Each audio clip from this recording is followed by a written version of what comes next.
Irán en la profecía bíblica, del Génesis al Apocalipsis, el destino profético de Persia. Leal a su palabra. Bienvenidos hermanos a Leal a su palabra. Hay una nación cuyo destino fue sellado antes de que existiera. Sus victorias, alianzas, caída y posible redención fueron escritas en pergaminos antiguos siglos antes de que naciera ninguno de sus líderes. Esa nación no es un secreto, es Irán. Y la Biblia la conoce por su nombre original desde el principio. Lo que estás a punto de descubrir no es especulación, es un hilo profético que corre desde el Génesis hasta el Apocalipsis, con una coherencia que ningún ser humano podría haber construido solo. Todo comienza donde comienza todo, en el reinicio de la humanidad después del diluvio. Parte 1, los orígenes, la semilla de Persia, la tabla de las naciones. Después del diluvio, cuando Noé pisó tierra seca con su familia, Dios inició una nueva civilización. En Génesis capítulo 10, versículo 1, encontramos la tabla de las naciones, el primer mapa genealógico del mundo después del diluvio. Dos nombres aparecen como patriarcas del pueblo que habitaría Irán. El primero es Madai, hijo de Jafet. De él descendieron los medos, pueblo de las montañas que habitó el norte del actual Irán. El segundo es Elam, hijo de Sem, del linaje de Abraham. Sus descendientes se establecieron al suroeste, en las llanuras fértiles del Golfo Pérsico. Dos linajes, dos temperamentos, un mismo destino profético. La primera guerra, Génesis 14. El destino de este pueblo aparece por primera vez en Génesis capítulo 14, en la primera guerra internacional de la Biblia. Kedorlaomer, rey de Elam, lideró una coalición de 4 reyes del oriente para invadir Canaán.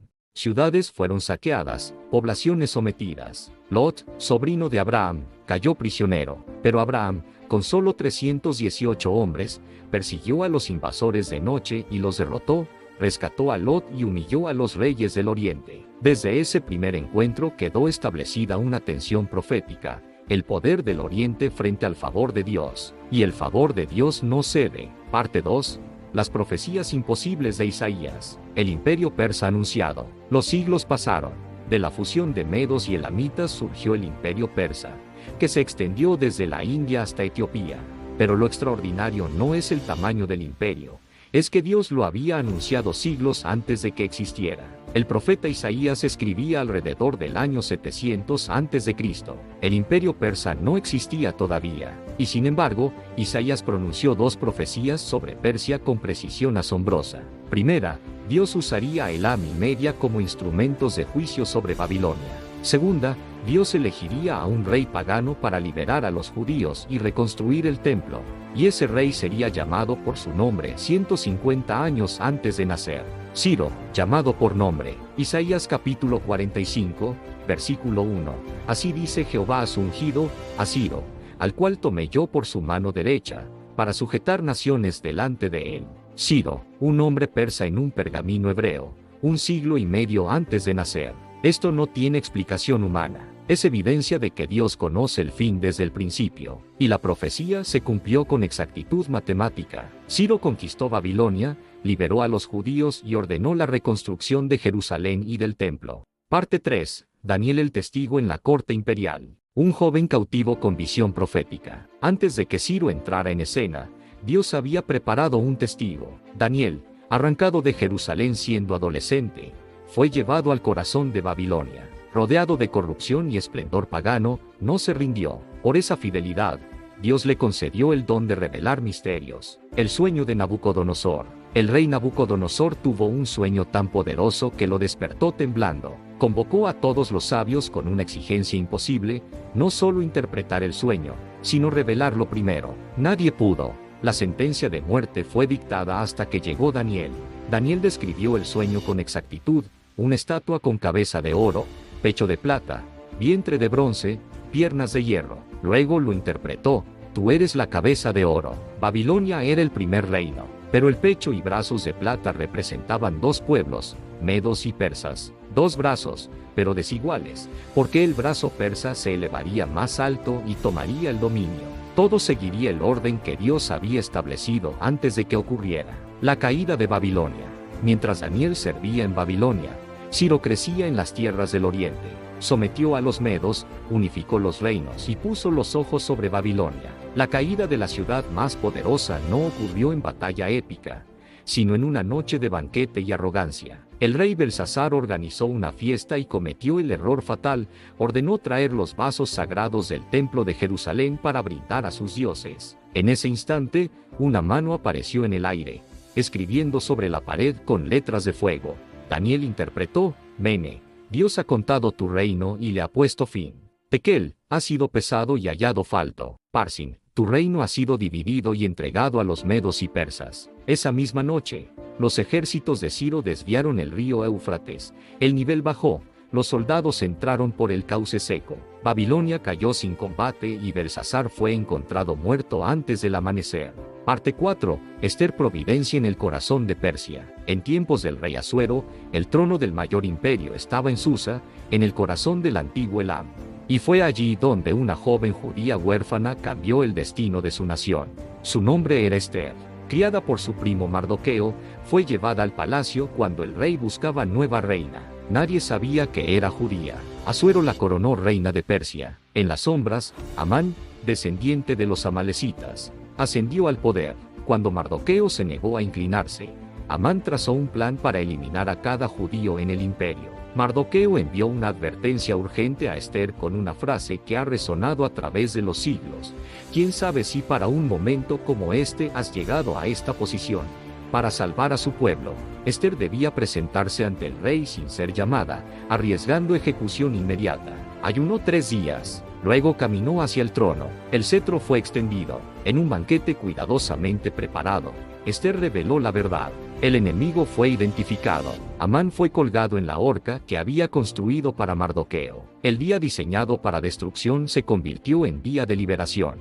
Una vez más, Persia fue escudo para el pueblo de Dios. Parte 5. Los magos del Oriente. Persia adora al Mesías. Siglos después, cuando el mundo aguardaba al Mesías, algo conectó a Persia con el plan divino. Mateo capítulo 2, versículo 1. Unos magos del Oriente llegaron a Jerusalén preguntando: ¿dónde está el rey de los judíos que ha nacido? La palabra griega mago describe sabios, astrónomos y sacerdotes del Oriente, muy probablemente de las antiguas tierras medopersas. Es posible que entre sus textos estuvieran los escritos de Daniel, quien había señalado con precisión matemática el tiempo de la llegada del Mesías. Cuando la estrella apareció, estos hombres supieron lo que significaba. Cruzaron el desierto, llegaron a Belén y se arrodillaron ante un niño, ofreciendo 3 regalos proféticos: oro para un rey, incienso para un dios, mirra para un sacrificio. Fueron hombres de tierra persa los primeros en adorar al Salvador. Parte 6. El futuro profético. Ezequiel 38. La historia bíblica de Irán no termina en Belén. Las escrituras revelan su papel en los tiempos finales. Y ese papel es oscuro, inevitable y al mismo tiempo sorprendente. Ezequiel capítulo 38, versículos 2 y 5 describe una gran coalición que se levantará contra Israel en los últimos días. Persia, Etiopía y Libia estarán con ellos, la misma nación que liberó a Israel del exilio, la misma tierra cuyos sabios adoraron al Mesías.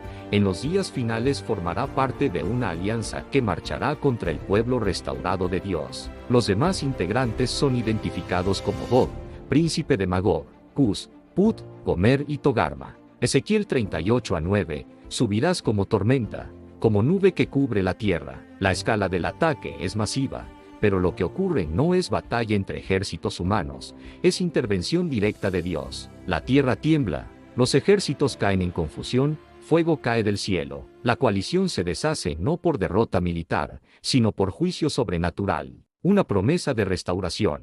Pero Jeremías, en un pasaje casi olvidado, pronunció sobre Elam una profecía de 2 tiempos. Jeremías 49, 35 y 39.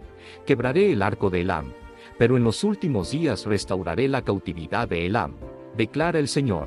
Primero el juicio, luego la restauración. Aunque Irán participe en coalición que desafía a Dios, las escrituras no cierran definitivamente la puerta. Queda escrita una promesa de retorno. Conclusión: el destino en manos de Dios. Hermanos, de leal a su palabra, desde el Génesis hasta el Apocalipsis, Persia estuvo presente en cada etapa del plan divino.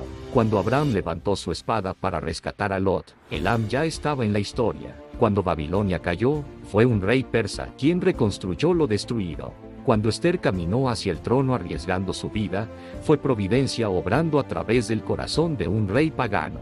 Cuando los sabios cruzaron el desierto, fue la herencia profética de Persia la que los guió al pesebre, y cuando los últimos capítulos se escriban, Irán también estará en esas páginas. La historia bíblica de esta nación es la historia de toda la humanidad, creada con propósito, alejada de ese propósito, sujeta al juicio de Dios, y aún así alcanzada por una gracia que no entiende de fronteras. Aplicación para nuestros días. Los titulares de hoy no son accidentes. Son páginas de un libro escrito antes de que cualquiera naciera. Quien tiene ojos para leerlo puede ver exactamente dónde estamos en esta narrativa. La palabra ya fue escrita, la historia se está cumpliendo y el desenlace ya está en manos de Dios. No debemos temer, debemos estar preparados y vigilantes. Gracias por ser parte de Leal a su palabra. Si este estudio te ha bendecido, compártelo con otros hermanos. Que Dios te bendiga abundantemente.